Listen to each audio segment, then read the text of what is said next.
Now, what are exchange traded funds? A lot of people ask me, look, I'm a complete beginner. I don't know, what are ETFs? Are they different index funds?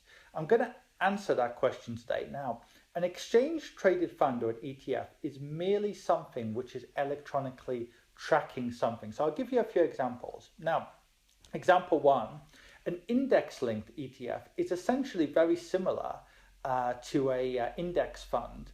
The only difference is you can buy and sell it instantly, right? With a fund, it'll take a few days to sell. With an ETF, you can pretty much sell it in seconds or minutes, or depending on the platform, it can take a few hours or whatever, but they're more liquid. But the performance and the fees are all similar. So for example, if you're investing in the S&P 500 ETF, the S&P is the 500 of the biggest firms in the US, you are then buying an ETF which is tracking that fund.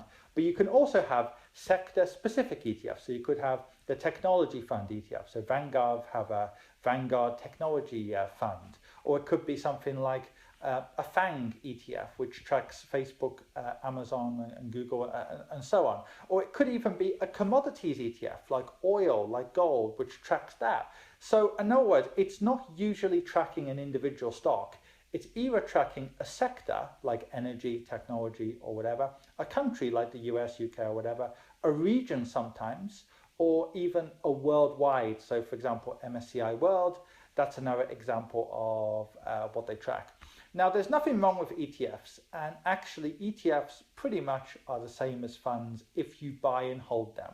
In other words, if you buy and hold a Vanguard S&P 500 fund, you're going to pretty much get the same performance as if you hold a Vanguard ETF, right? However, the founder of Vanguard, Jack Bogle, he had a great quote when he said that, oh, now you can invest in the S&P in real time. What kind of idiot would want to do that, or something like that? The point that Bogle was making is that, you know, it sounds great, doesn't it? Oh, I can buy and sell instantly, but is it really that great? Because think about it, right?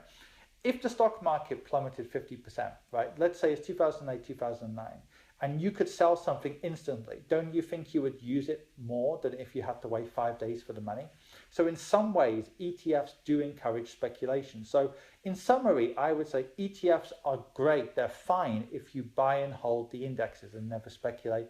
But if you use them to, for example, I don't know, 2016, sell America because of Trump, sell UK because of Brexit, then buy in again, then buy something else, then basically buy and sell, they're not really a good idea, and you should actually stick to funds, because the fact you have to wait a few days to actually get the money from funds might actually help you.